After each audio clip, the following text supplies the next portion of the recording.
시청자 여러분 안녕하십니까? 12월 16일 목요일 JCM 모닝뉴스입니다. 앞서 두 건의 교회발 집단 감염이 발생한 울산에 또 다른 교회 집단 감염이 발생했습니다.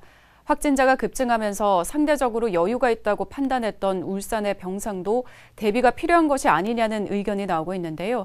울산시가 관련 대책을 마련하고 나섰습니다. 김동영 기자입니다. 새로운 집단 감염이 발생한 북구의 한 교회입니다. 14일 첫 확진자가 나온 이후 교인 절반 이상이 코로나19에 감염됐습니다. 앞서 집단 감염이 나온 중구의 한 교회와 마찬가지로 이곳 신도들도 백신 접종을 하지 않았던 것으로 드러났습니다. 백신 접종은 일단 29명 중에 27명이 미접종이니까 백신 접종이 안 돼서 거의 다 확진 나올 거라고 보는데, 방역당국은 이 교회에 집합금지 명령을 내리고 방역수칙 위반 여부를 확인하고 있습니다. 교회발 집단 감염이 3건이나 발생하면서 울산은 이번 주에만 200명 넘는 확진자가 발생했습니다. 11월 한 달간 생긴 확진자 숫자와 맞먹는 수치입니다. 확진자가 급증하면서 병상 소진도 빨라지고 있습니다. 이달 초 30%대였던 병상 가동률은 이미 50%를 넘어섰습니다. 고위험 확진자가 입원하는 울산대병원 병상도 이미 절반 이상 찼습니다. 당장은 병상 부족 현상을 겪고 있진 않지만 울산뿐만 아니라 전국적으로 확진자 증가 추세가 빠르다는 점이 문제입니다. 울산시는 경증 확진자에게 적극적으로 재택치료를 추진하고 열흘간 입원 치료하던 생활치료센터 운영 방식을 7일 입원, 3일 자가격리로 변경해 병상 확보에 나섰습니다. 병상 재원 일수 단축을 통한 회전율을 높여 중증 환자 치료를 위한 충분한 여유 병상을 유지하겠습니다. 또 울산대병원에 병상 35개를 추가로 확보해 중증 환자 증가에 대비한다는 방침입니다. JCN 뉴스 김동영입니다. 김기현 국민의힘 원내대표가 코로나19 확진 판정을 받았습니다. 김 원내대표는 지난 11일 울산에서 지역구 관계자들과 만나 식사를 하면서 확진자와 접촉한 것으로 전해졌습니다. 김 원내대표는 처음에 음성 판정을 받았으나 재검사에서 최종 양성 판정을 받았습니다.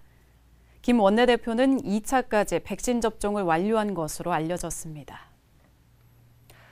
코로나19 확진자가 급증하면서 울산시가 시민 이용도가 높은 서비스업 종사자를 중심으로 진단검사를 권고하고 나섰습니다. 울산시는 어제 행정조치 85호를 발령하고 전통시장과 백화점 등 대형 유통매장 종사자와 200인 이상 근로자가 종사하는 대형 건설공사장 종사자에게 선제적 진단검사를 권고했습니다. 울산시는 기존에 운영하던 찾아가던 선제검사소를 추가 운영해 숨은 감염자 발견을 위한 노력을 이어간다는 계획입니다. 울산시교육청이 최근 전국적으로 백신 접종률이 낮은 청소년 확진자가 빠르게 늘어남에 따라 학교로 찾아가는 백신 접종 등 다양한 방식의 백신 접종을 추진합니다. 시교육청은 학생 접종의 편의성을 높이기 위해 학교로 찾아가는 백신 접종을 비롯해 보건소 방문 접종, 위탁 의료기관 방문 접종 등 소아청소년 백신 접종 추진을 위해 보건당국과 접종 방식, 접종 인원수를 협의하고 있다고 밝혔습니다. 또 학교 학사 일정을 고려해 학교별 희망하는 접종 방식을 협의 안내하고 방역당국과 협력해 다양한 방식의 예방접종을 진행할 계획이라고 덧붙였습니다. 울산시가 올해 울산시정은 민생 안정과 미래 성장 동력 육성 가시화에 역량을 쏟았다고 자평했습니다. 울산시는 올해 시정에 대한 자체평가를 통해 부유식 해상풍력과 수소산업이 정부의 한국판 뉴딜과 탄소 중립 정책을 바탕으로 현실화되고 있고 울산 페달 도입 등으로 지역화폐 정착과 소상공인 경쟁력 제고에 주력했다고 밝혔습니다. 또 추위와 더위 고통이 없는 에너지 복지 도시를 추진하고 신혼부부와 청년 주거생활 안정을 위한 복지 확대에 행정을 집중했다고 설명했습니다. 이와 함께 반고대 암각화 보존과 먹는물 공급을 확정했고 부울경 특별지자체 합동추진단 개소 등 초광역 협력 체제를 구축하는 성과도 이뤄냈다고 밝혔습니다. 오는 17일에 개막해 21일까지 진행되는 제1회 울산국제영화제 기간에 다양한 부대 행사가 마련됩니다. 18일 오후 2시 메가박스에서는 인정사정 볼 것 없다와 형사를 제작한 이명세 감독과 관람객들의 만남의 시간이 마련됩니다. 19일에는 변호인과 밀정을 제작한 최재원 명예집행위원장의 강연이 펼쳐지고 20일에는 김지훈 감독과 함께할 수 있는 마스터 클래스가 진행됩니다.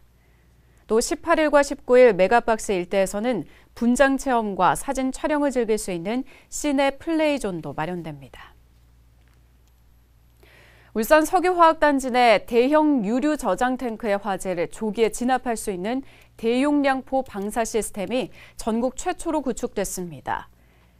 176억 원이 투입돼 특수장비 16대로 구성된 대용량포 방사 시스템은 최대 110m까지 분당 최대 7만 5천 리터를 방수할 수 있습니다.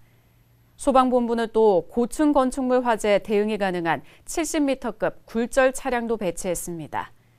이 장비는 지난해 남구 주상복합 아파트에 대형 화재를 계기로 구입했으며 건물 23층 높이까지 올라가 화재를 진압하고 한 번에 최대 5명을 구조할 수 있어 고층 건물 화재에 신속한 대응이 가능해질 전망입니다. 7대 울산시의회는 역대 의회에 비해 가장 활발한 의정활동을 펼쳤다는 평가가 나오고 있습니다. 하지만 여야 간 협치 부분에서는 낙제점이라는 비난을 면하기 어려워 보입니다. 김영환 기자가 보도합니다. 7대 울산시의회는 출범 이후 54건의 결의안과 건의안을 채택했습니다. 역대 의회 가운데 가장 많습니다. 수소 시범도시 지정 요청과 코로나19 위기 극복을 위한 노사 상생 협력 촉구 결의안 등을 채택했고 공공병원 설립과 지방의회법 제정 촉구 건의안 등을 처리했습니다. 역대 의회 가운데 가장 활발한 의정활동을 펼쳤다는 평가를 받고 있는 반면 여야 간 협치에서는 낙제점이라는 지적이 나오고 있습니다. 여야는 지난해 6월 후반기 원구성 시작부터 충돌했습니다. 의장석을 지키려는 여당 의원들과 회의 진행을 막으려는 야당 의원들 간의 고성과 막말, 거친 몸싸움이 벌어졌습니다. 그만해라! 그만해! 그만해라! 같은 해 11월 여야는 시의회 개원 후 처음으로 원내 대표제를 시행하며 한 목소리로 대화와 타협, 존중 등 협치를 강조했습니다.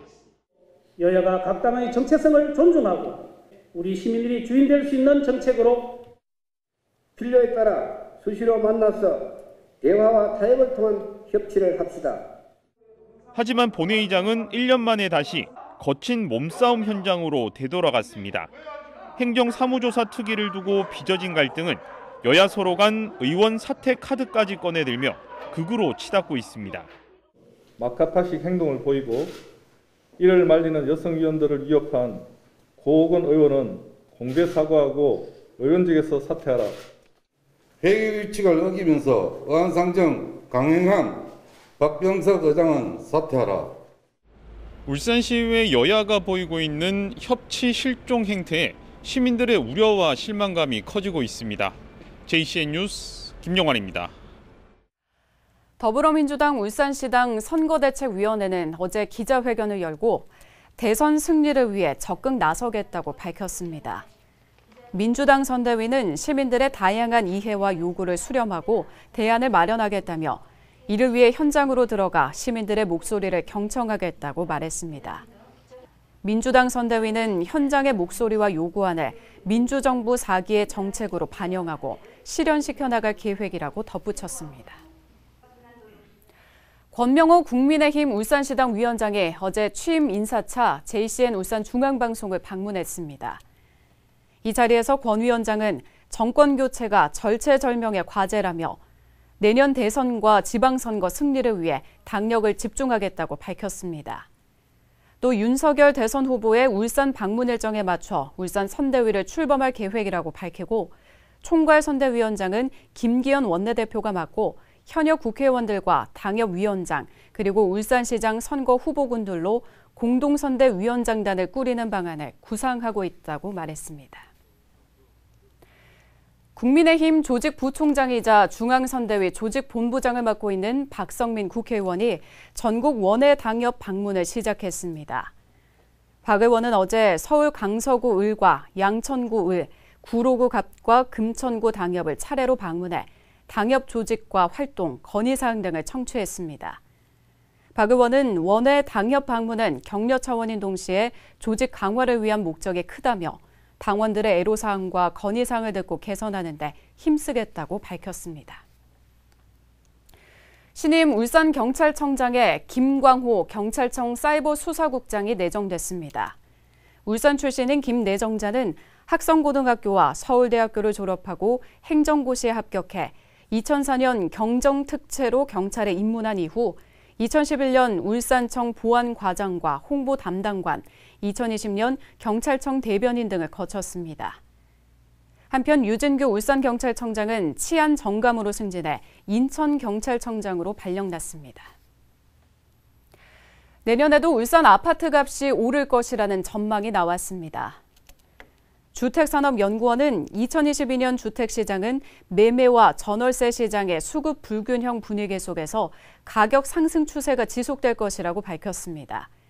특히 울산의 경우 최근 5년 동안 누적 주택 수요량은 5만 1,458호인데 비해 공급은 3만 619호로 2만 호가량 공급이 부족한 것으로 집계돼 내년에도 공급 부족 현상이 여전할 것으로 예측됐습니다. 오랜 기간 청사 이전을 추진해온 울산 상공회의소가 혁신도시로 이전하는 것으로 확정됐습니다. 지하 1층, 지상 4층 규모로 상공회의소 설립 60주년이 되는 2024년 준공을 계획하고 있는데요. 하지만 전체 예산 450억 원 가운데 절반 정도만 확보된 상황이어서 상위가 나머지 건축비 마련에 고심하고 있습니다. 이현동 기자의 보도입니다. 지난 1983년 건립된 울산 상공회의소 회관. 38년이 지난 상위 회관은 규모가 작고 노후화돼 회원 서비스 제공에 한계가 있다는 지적이 제기돼 왔습니다. 지난 2009년 회관 신축이 처음으로 거론된 이후 10년 넘게 뚜렷한 성과를 내지 못했던 울산 상위 신축이 혁신도시 이전으로 확정됐습니다. 최근 열린 울산시 혁신도시발전위원회 심의에서 최종적으로 적정하다는 결론이 나와 LH에서 입주 승인이 결정된 겁니다. 11월 8일 날 LH공사에 입주 승인 요청서 및 사업계획서를 제출하였습니다. 그리고 12월 초에 울산광역시 혁신도시발전위원회에서 심의를 거쳐서 최종 확정이 되었습니다. 올해 3월 출범한 이윤철 울산상위 회장 체제의 핵심 공약인 회관 신축 사업이 1년도 안 돼 현실화된 겁니다. 이전 대상 부지는 중구 혁신도시 산하경 클러스터 9의 3부지로 연면적 2만여 제곱미터 규모입니다. 지하 1층, 지상 4층 규모의 복합 문화시설로 울산상이 설립 60주년이 되는 2024년에 지어질 예정입니다. 문제는 예산입니다. 울산상인은 부지 매입과 건축에 약 450억 원이 필요한 것으로 추산하고 있는데 현재 공시지가로 130여억 원인 회관 부지 매매 대금과 상위 잉여금 90억 원 등 220억 원이 전부입니다. 한 450억 정도 예산이 들 것으로 추정하고 있고 그중에 90억은 상위가 축적해온 사업개발 준비금으로 충당을 하고 현 부지 매각 대금과 기금 조성을 통해서 조달하고자 합니다. 나머지 230억 원은 금융권 차입과 회원사를 통한 기금 조성 등으로 확보하겠다는 계획인데 코로나19 장기화 등으로 인한 기업들의 경영난 속에 기금 마련은 쉽지 않을 전망입니다. 울산상위와 LH는 오는 22일 최종 계약을 체결하고 본격적인 건축 설계에 들어갑니다. 울산상위의 오랜 수건 사업인 상위회관 이전 신축 사업이 혁신도시로 확정됐지만 부족한 예산 마련 방안이 새로운 과제로 남아 있습니다. JCN 뉴스 이현동입니다. 김철 전 울산상위 회장이 사제를 출연해 설립한 랑제 문화장학재단이 올해 18회 랑제 문화장학상 수상자 3명과 장학생 4명을 확정했습니다. 김청옥 대한적십자사 울산지사 운영위원은 취약계층 청소년 등을 위해 매년 2천만 원 이상 기부와 정기 후원으로 나눔을 실천한 공로로, 허은영 울산연극협회 지회장은 문화예술 일자리 창출에 기여한 공로로 각각 랑제 문화상 수상자로 선정됐습니다. 또 장성환 한국자유총연맹 울산광역시 지부 사무처장은 봉사활동과 코로나19 방역활동에 기여한 공로로 수상자로 선정됐으며 장학생으로는 대학생 2명과 중고생 2명이 각각 선정됐습니다. 시상식은 오는 21일 성안동 대한적십자사 울산지사 강당에서 열리며 3명의 문화상 수상자에게는 각 500만 원에서 1,000만 원의 격려금을, 장학생에게는 장학금이 각각 수여될 예정입니다. 주식회사 태영 인더스트리는 어제 재단법인 장생포 장학회에 사랑의 장학금 2,400만 원을 기부했습니다. 기부금은 장생포에 거주하는 초중고등학생과 대학생 70여 명에게 학자금으로 지급될 예정입니다. 태영 인더스트리는 32년 동안 장생포 장학회에 장학금을 기부하고 있으며 누적 기부금은 6억 2천만 원에 이릅니다. 최근 울산시 교육감 비서실장의 장학관 특별 채용 논란과 관련해 울산교총이 특혜 의혹을 제기한 데 대해 울산교사노조가 억지 트집에 불과하다고 주장했습니다. 울산교사노조는 논평을 내고 비서실장의 장학관 특별 채용은 현행법에 근거를 두고 있다며 서울, 충남, 인천, 전남, 광주 등에서도 이미 수십 명이 특별 채용된 사례도 있다고 강조했습니다. 다만 과거 박근혜 정부 당시 특별 채용 요건을 매우 강화해 평교사가 잠시 제외됐을 뿐 평교사도 엄연한 장학관 특별 채용 대상이라고 주장했습니다. 한편 울산교총은 지난 13일 평교사였던 울산교육감 비서실장의 장학관 임용은 특혜라며 특별 감사를 해야 한다고 밝힌 바 있습니다. 현대중공업노조가 지난 10일 울산시와 고용노동부, 현대중공업이 참여한 조선업 일자리 상생 협약이 실효성이 부족하다고 지적하고 나섰습니다. 노조는 어제 진보 정당 등과 함께 기자회견을 열고 상생 협약 내용이 추상적이거나 현실과 거리가 멀다며 저임금과 다단계 하청 고용 구조부터 철폐해야 한다고 주장했습니다. JCM 모닝뉴스를 마칩니다. 함께해 주신 여러분 고맙습니다.